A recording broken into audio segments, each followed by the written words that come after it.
Hello पढ़ाई करने वाले मित्रों, learning platform visual art and GK tutorial पे आपका स्वागत है। दोस्तों, वर्ष 2013 का नेट जेआरएफ का हमने विजुअल आर्ट का क्वेश्चन पेपर सॉल्व किया था, थर्ड पेपर, और फर्स्ट पार्ट में हमने 1 to 40 क्वेश्चन सॉल्व किए थे। अब इस पार्ट में हम आगे के क्वेश्चन सॉल्व करेंगे। ये जो थर्ड पेपर है 2013 का, इसमें टोटल 75 क्वेश्चन हैं। आज हम क्वेश्चन नंबर 41 से 75 नंबर तक के क्वेश्चन देखेंगे। अगर आपको वीडियो पसंद आता है, आपके लिए यूज़फुल है, तो प्लीज़ इसे लाइक कीजिए, शेयर कीजिए, और अगर आप मेरे चैनल पर पहली बार आए हैं तो इसे सब्सक्राइब जरूर कर लीजिए। साथ ही आपको बताना चाहूँगी कि मेरे चैनल की प्लेलिस्ट में आप जाएंगे तो आपको कई सारे आर्ट के रिलेटेड क्वेश्चंस पेपर और कई अलग अलग टॉपिक पर वीडियो मिल जाएंगे जो आपकी आगामी एग्ज़ाम के लिए काफ़ी यूज़फुल है। इसके साथ ही वर्ष 2020 के 2021 के कला के क्षेत्र में जितने भी पद्मश्री दिए गए हैं और यूनेस्को की सूची में जो जो भारतीय स्थल हैं, उन सब के मैंने वीडियो बनाए हैं। तो आप मेरे चैनल की प्लेलिस्ट में जाके अलग अलग फोल्डर में सारे वीडियो देख सकते हैं। तो आइए देखते हैं अब हम पार्ट 2 के क्वेश्चंस। क्वेश्चन नंबर 41 है, निम्नलिखित प्रिंट मेकर्स के बीच वरिष्ठता के आधार पर इन्हें सही कालक्रम से लगाना है। ये सारे यूरोपीय प्रिंट मेकर्स हैं। तो आपको इसमें बताती चलूँगी मैं कि पहले दी हैं जॉन गुटेनबर्ग।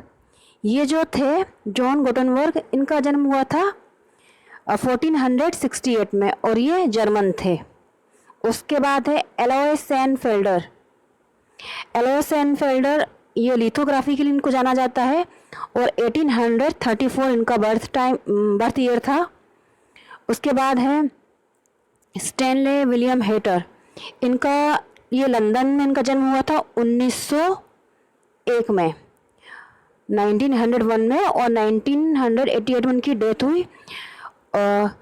सॉरी, आपको जॉन गुटेनबर्ग का बताया, उनका 1400 में बर्थ हुआ था जर्मनी में और 1468 में उनकी डेथ हुई है। और ये दूसरे जो आपको बताया मैंने एलोय सेनफेल्डर, ये जर्मन थे ये भी, और ये एक्टर भी थे।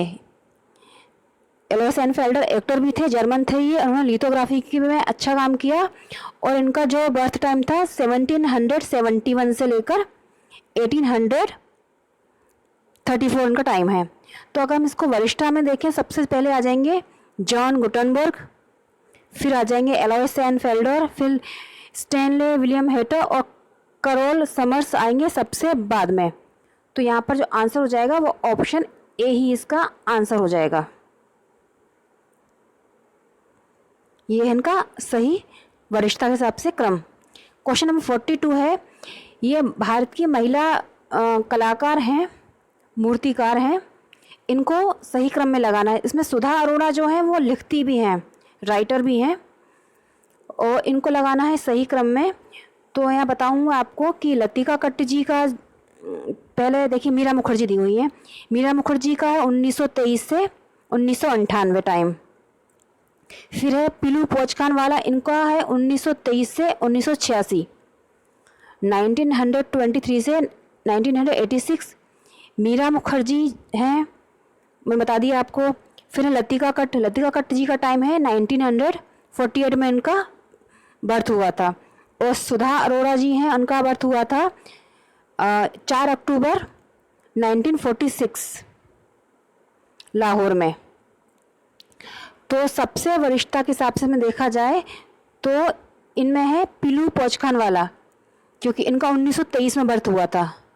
मीरा मुखर्जी का भी 1923 में है, लेकिन कुछ महीनों के हिसाब से पीलू पोचखान वाला इसमें सीनियर हैं, और इसको नेट जेआरएफ ने भी इसका यही आंसर माना है, पीलू पोचखान वाला। फिर आएंगी मीरा मुखर्जी, फिर आएंगी उसके बाद सुधा अरोड़ा और लतिका कट्ट जी आएंगी सबसे बाद में। तो इसमें हो जाएगा option number B.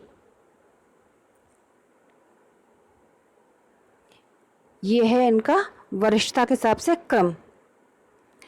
Question number 43 है, 4 ऐतिहासिक कालों के लिए उल्टे कालानुक्रमिक अनुक्रम का चयन करना है।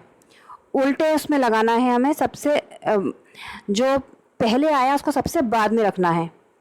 तो देखिए इसका उल्टा जो क्रम हो जाएगा, गुप्त सबसे बाद में था तो सबसे पहले उसको लेंगे हम, मौर्य पहले था तो ये बाद में हो जाएगा। तो आंसर हो जाएगा इसका ऑप्शन डी, गुप्त, कुषाण, शुंग, मौर्य। ये विपरीत क्रम में है। क्वेश्चन नंबर 44 है, सही कालानुक्रमिक अनुक्रम का चयन कीजिए। देखिए इसमें जो सब कन्या कांसा में लघु मूर्ति मोहनजोदड़ो ये सब जानते होंगे, सबसे पहले का ये है और ये दिया हुआ है बी में, पहले डी में तो महिषासुर मर्दिनी पहले दिया हुआ है। तो सबसे पहले ये है कन्या कांसा में लघु मूर्ति मोहनजोदड़ो, फिर है दीदारगंज से यक्षी, महिषासुर मर्दिनी ममल्लपुरम और नटराज चोल। इसका आंसर हो जाएगा ऑप्शन बी। नेक्स्ट क्वेश्चन है 45 नंबर का। इसमें बताना है काल अनुक्रम से ही इसको लगाना है। तो देखिए ये जियोवानो पिसानो ने बनाया है वर्जिन एंड चाइल्ड। ये जियोवानी पिसानो जो थे ये इटली के मूर्तिकार थे, 1250 से 1315 इनका टाइम पीरियड था।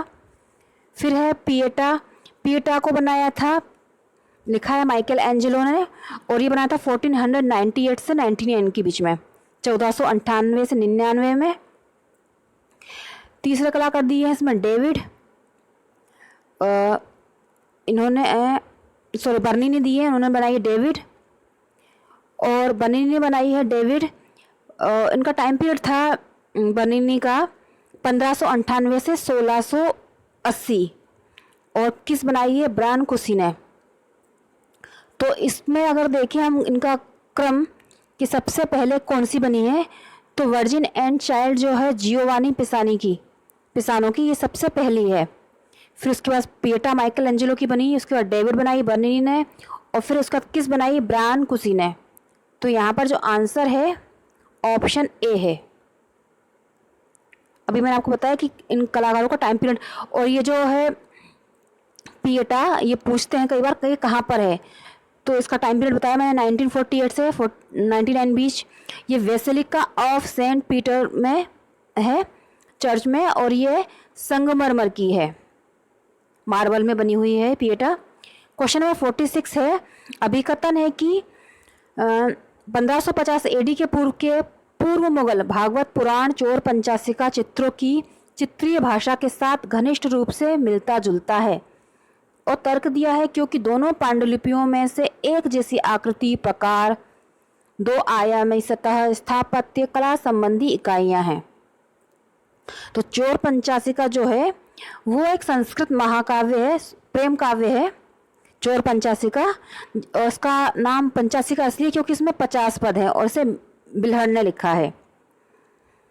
चोर पंचासिका को बिल्हड़ ने लिखा है, और इसके बारे में जो बातें कही गई हैं कि चित्रीय भाषा के साथ घनिष्ठ रूप से मिलता जुलता है। दूसरा है दोनों पांडुलिपियों में एक जैसी आकृति, प्रकार, दो आयामी, मतलब कंपेयर किसको किया गया है, पूर्व मुगल भागवत पुराण और चोर पंचासिका।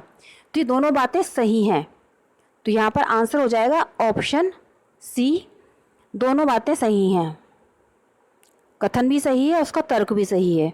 क्वेश्चन नंबर 47 है, रोदिन की शिल्पाकृतियों की अधिकतर रूक्ष टेक्सचर सतह होती है, और तर्क दिया है उसने इसे अपनी कृतियों में जानबूझकर शुरू किया क्योंकि वह प्रकाश के प्रभाव से द्रव्य में सहज प्रतिक्रिया को देखना चाहता था। रोदिन की शिल्पकृतियों के बारे में कहा गया कि उनमें जो टेक्सचर होता था उनके मूर्ति शिल्पों में थोड़ा सा वो रफ टेक्सचर होता था, और उन्होंने जानबूझकर ऐसा किया क्योंकि प्रकाश का प्रभाव दिखाना चाहते थे। तो ये दोनों बातें सही हैं, आंसर हो जाएगा यहाँ पर सी, दोनों सही हैं। रोदिन जो थे वो फ्रेंच मूर्तिकार थे, और इनका जो टाइम था वो था 1840 से 1917। कई बार पूछा जाता है सीनियरिटी के हिसाब से जब हमें लगाना होता है या कहाँ के थे, तो ये फ्रेंच मूर्तिकार थे, और 1840 से 1917 इनका टाइम पीरियड था।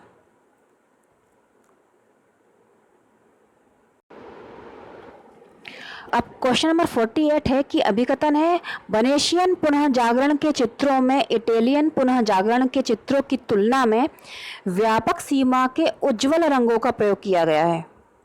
ये बताया गया है वेनेशियन पुनः जागरण के चित्रों में इटालियन पुनः जागरण की अपेक्षा जो सीमा रेखा में उज्ज्वल रंगों का प्रयोग हुआ है। और इसका तर्क ये है क्योंकि वेनेशियन चित्रकारी तीव्र दक्षिणी इटालियन प्रकाश की प्रतिक्रिया थी, जो कि चित्रकार को व्यापक सीमा के रंग प्रकट करता है।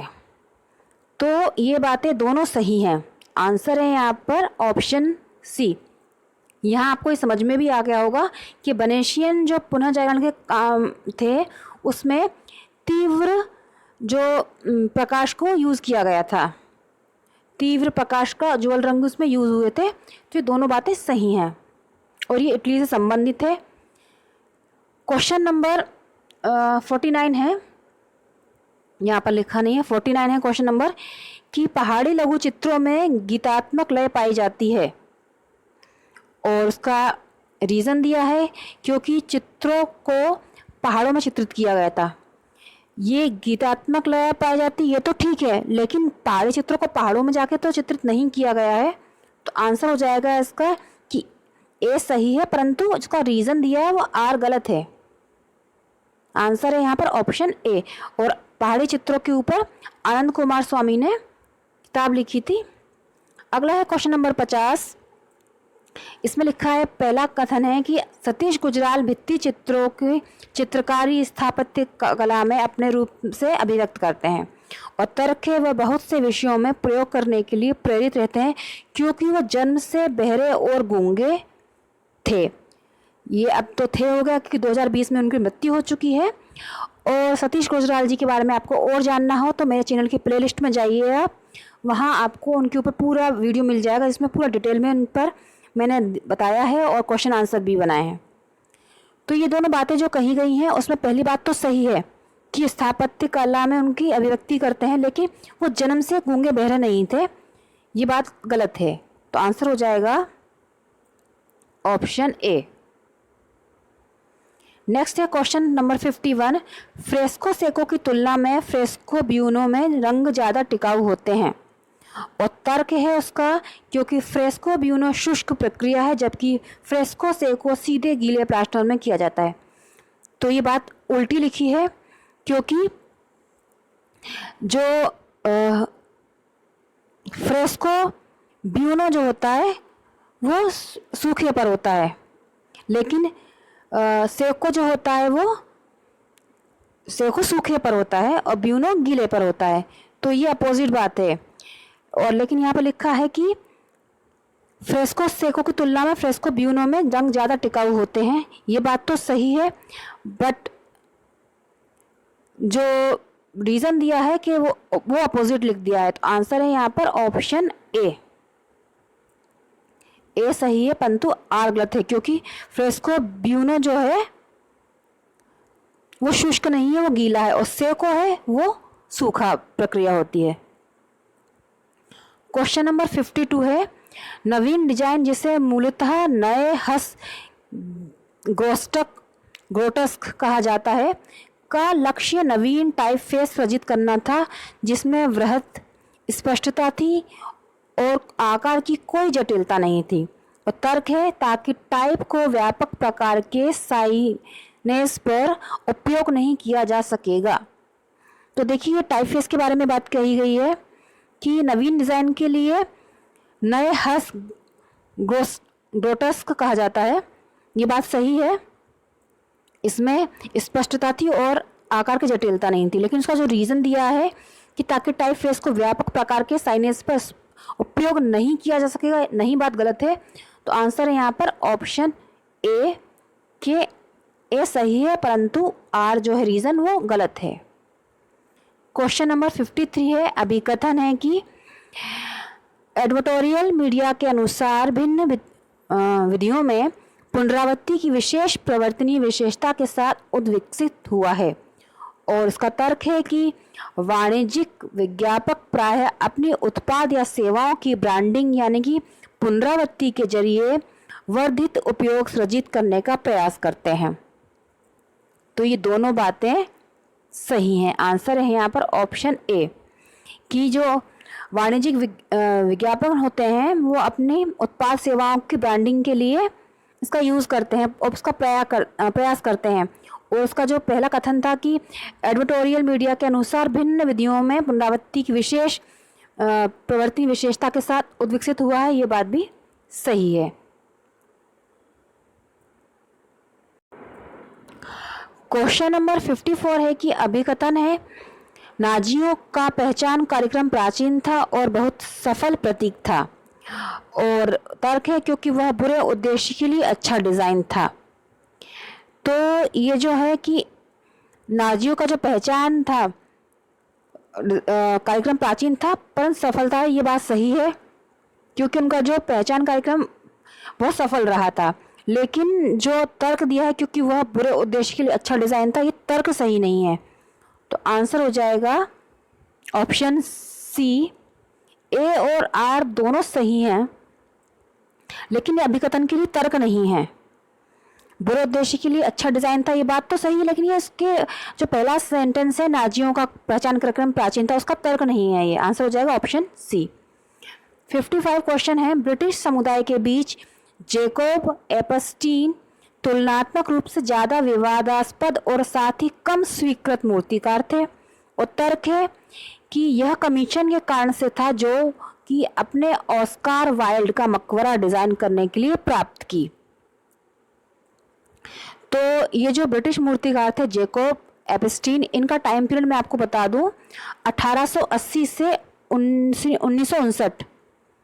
इनका जो टाइम पीरियड था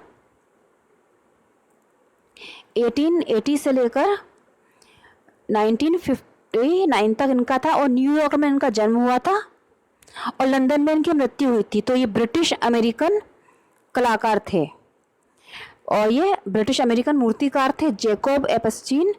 और ये दोनों बातें इनके बारे में सही हैं कि वो बहुत प्रसिद्ध मूर्तिकार थे, लेकिन ज़्यादा विवादास्पद उनका रहा काम। लेकिन उनका जो इस कारण रहा क्योंकि उन्होंने ऑस्कार वाइल्ड का मकबरा डिज़ाइन करने के लिए प्राप्त की, कमीशन के कारण से ये सब हुआ। आंसर हुआ ऑप्शन सी। ये दोनों बातें सही हैं। क्वेश्चन नंबर 56 है अभिकथन है कि रोमन मूर्तिकला पोर्ट्रेट ब्रस्ट को प्राथमिक उदाहरण नहीं थी, और तर्क है क्योंकि मिस्र वासियों ने पहले ही जीवित तथा मृत दोनों ही पोर्ट्रेट मूर्तियां बना ली थी। तो रोमन जो मूर्तिकला के बारे में ये जो दोनों बातें कही हैं वो सही हैं, क्योंकि उन्होंने बहुत पहले ही उन्होंने ये मूर्तियां बना ली थी कि पोर्ट्रेट साइज की भी और उस तरह से भी, क्योंकि मिस्रवासियों ने पहले ही जीवित या मृत दोनों ही तरह से पोर्ट्रेट मूर्तियां बना ली थी। तो आंसर हो जाएगा इसमें कि ये दोनों बातें सही हैं, ऑप्शन सी। ए और आर दोनों सही हैं, ऑप्शन सी हो जाएगा इसका आंसर। अब है क्वेश्चन नंबर 57। अभिकथन है कांसे की शिल्पकृतियों की सतह पर पटीना का उपयोग कृति को विशिष्ट रंग प्रदान करता है, ये बात तो सही है। और दूसरा है पटीना बोला जाता है पतीना क्योंकि ऑक्सीकरण की प्रक्रिया है, एक बार निर्मित हो जाने पर सतह का आगे और ऑक्सीकरण बंद कर देता है। ये बात तो सही है कि ऑक्सीकरण बंद कर देता है, लेकिन ये उसका रीज़न नहीं है। तो इसमें आंसर हो जाएगा ऑप्शन सी कि ये पतीना रासायनिक क्रिया तो है, लेकिन वो आगे जाकर उसका ऑक्सीकरण बंद कर देता है, ये उसके लिए रीज़न नहीं है। क्वेश्चन नंबर 50 है राजा रवि वर्मा ने ओलियोग्राफी यानी कि तेल मुद्रण से जो तकनीक विदेशी विशेषज्ञों से सीखी, और तर्क क्योंकि ओलियोग्राफी ऐसी तकनीक है जो भारत में पहले ज्ञात नहीं थी। तो ये तो आपको पता होगा, ये दोनों बातें सही हैं, ऑप्शन सी हो जाएगा। और राजा रवि वर्मा का जो टाइम पीरियड था 1848 से 1906 था, 1848 से 1906, और केरल में उनका जन्म हुआ था। क्वेश्चन नंबर 59 है अभिकथन है कि चित्तौड़ प्रसाद अपने चित्र लिनोकट प्रक्रिया में प्रिंट करना पसंद करते हैं, और तर्क है क्योंकि उस समय पर कलाकारों को उपलब्ध माध्यमों में लिनोनियम सबसे सस्ता माध्यम था। तो चित्तौड़ प्रसाद जी जो थे प्रिंट मेकर, इनका जो टाइम पीरियड था वो था 1915 से, यहाँ मैं लिख देती हूँ, 1915 से लेकर 1978 इनका टाइम पीरियड था और उन्होंने लिनोकट में काम ज़्यादा किया है, ये बात सही है। और उस समय ये सस्ता माध्यम था, ये बात भी सही है। तो आंसर हो जाएगा यहाँ पर कि दोनों चीज़ें, दोनों बातें, अभिकथन और तर्क दोनों सही हैं। क्वेश्चन नंबर 60 है कि एक्रोपोलिस श्रृंखला से ड्यूरर 4 हॉर्समैन ऐसा प्रिंट है जो मुद्रित चित्र के विषय प्रसंग का प्रभाव लाने के लिए तीक्ष्ण या छिद्रक रेखाओं पर निर्भर करता है। और तर्क है क्योंकि वे उत्कीर्ण की तकनीक का प्रयोग करते हैं जो कि प्रिंट मीडिया में रेखाओं को संभाविता पर आधारित है। तो ये जो बात है कि एक्रोपोलिस नाम की श्रृंखला बनाई थी ड्यूरर ने, और उसमें उन्होंने मुद्रित चित्र से विषय प्रसंग पर प्रभाव लाने के लिए तीक्ष्ण या छिद्रक रेखाओं पर निर्भर था। ये उस तरह से उन्हें तीक्ष्ण रेखाएं और छिद्रक रेखाओं से उन्होंने उसमें काम किया, बात सही है। और दूसरी बात है जो उनकी तकनीक का प्रयोग उन्होंने प्रिंट मीडिया में रेखाओं को की संभाविता पर आधारित है, ये बात भी सही है। और ड्यूरर जो थे वो जर्मन प्रिंट मेकर और चित्रकार थे। आंसर है यहाँ पर ऑप्शन सी, दोनों सही है। और ये जर्मन थे और इनका टाइम पीरियड था 1400, मैं यहाँ लिख देती हूँ 1471 से 1528 इनका टाइम पीरियड था।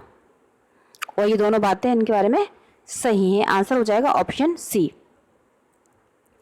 क्वेश्चन है 61, इसमें है आप मैचिंग करना है कि एक तरफ है कलाकार और एक तरफ है उनकी कलाकृतियाँ।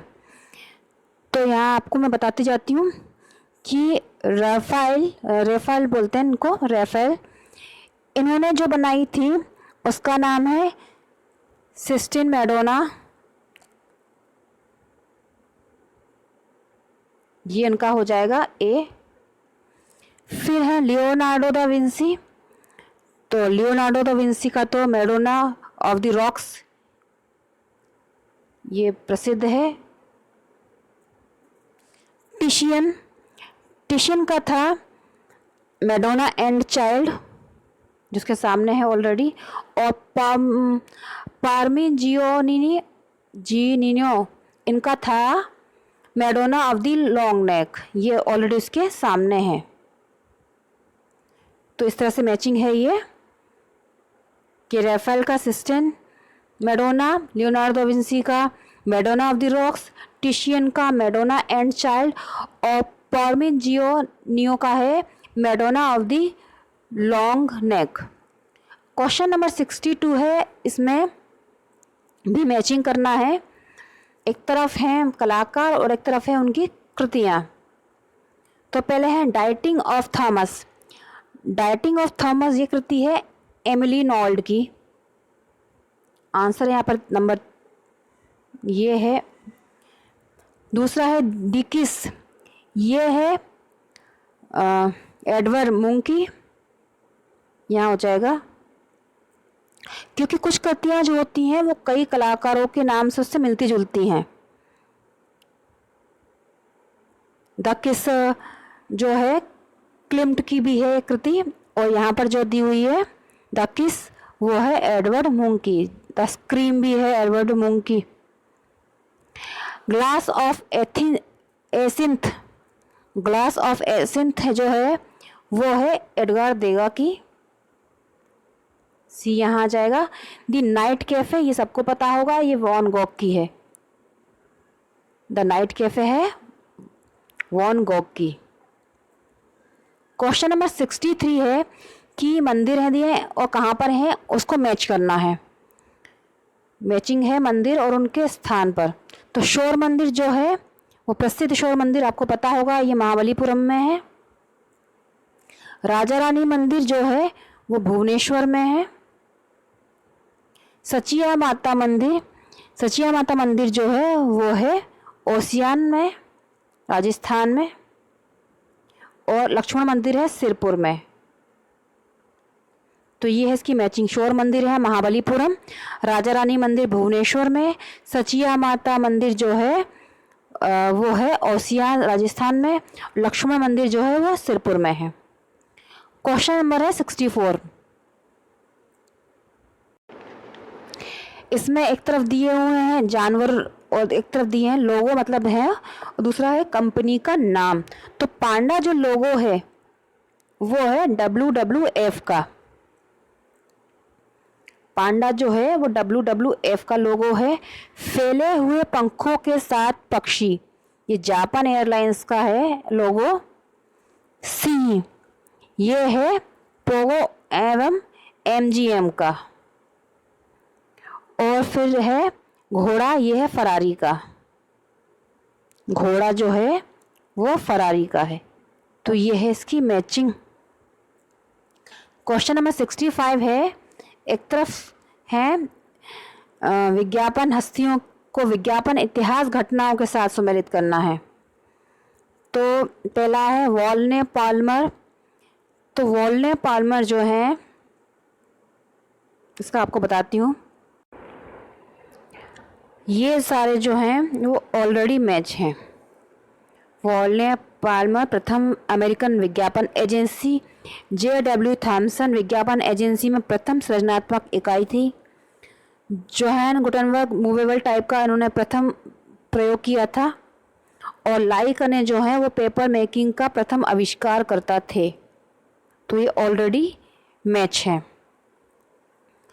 क्वेश्चन नंबर 66 है। मैचिंग करना है।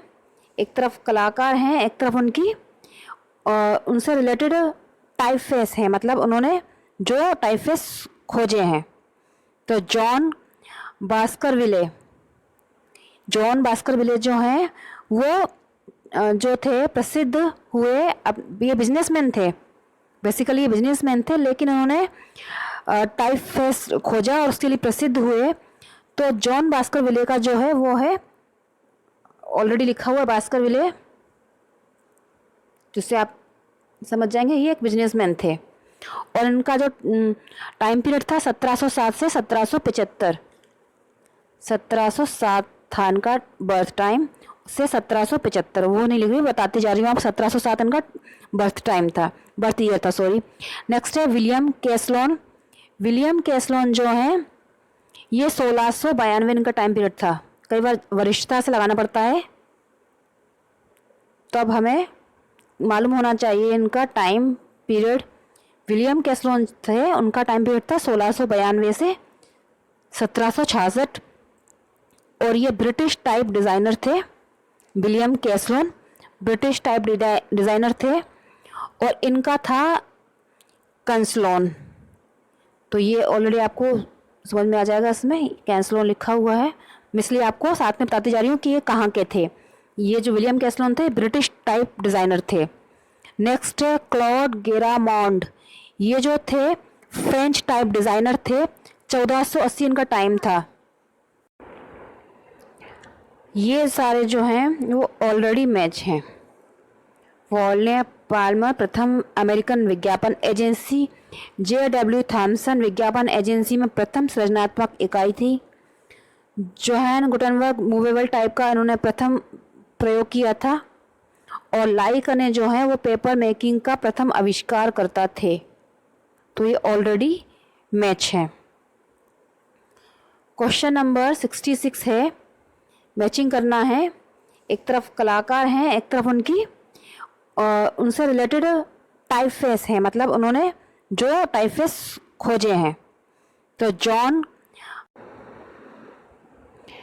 सब पहले है जॉन बास्करविले। ये जो थे एक बिजनेसमैन थे, लेकिन इन्होंने टाइप डिज़ाइन के लिए प्रसिद्ध हुए। और 1707 में इनका जन्म हुआ। कई बार पूछा जाता है, जब हमें वरिष्ठता के हिसाब से इनको लगाना होता है। 1707 इनका बर्थ ईयर था। और इनका संबंध है बास्करविले टाइपफेस इन्होंने बनाया। विलियम कैसलोन, ये कैसलोन से हो जाएगा। इनका जो था बर्थ ईयर वो था 1692। 1692 और ये ब्रिटिश टाइप डिज़ाइनर थे। फिर है क्लॉड गेरामॉन्ड। ये जो थे वो स्विस टाइपफेस डिज़ाइनर थे। नहीं सॉरी, ये फ्रेंच टाइप डिज़ाइनर थे। क्लॉड गेरामॉन्ड थे फ्रेंच टाइप डिज़ाइनर। उनका बर्थ ईयर था 1480। फिर है मैक्स मिंडिगर। ये थे स्विस टाइपफेस डिज़ाइनर। और 1910 इनका बर्थ ईयर था, 1910 से 1980। तो मैक्स क्लॉड गेरामोंड का हो जाएगा,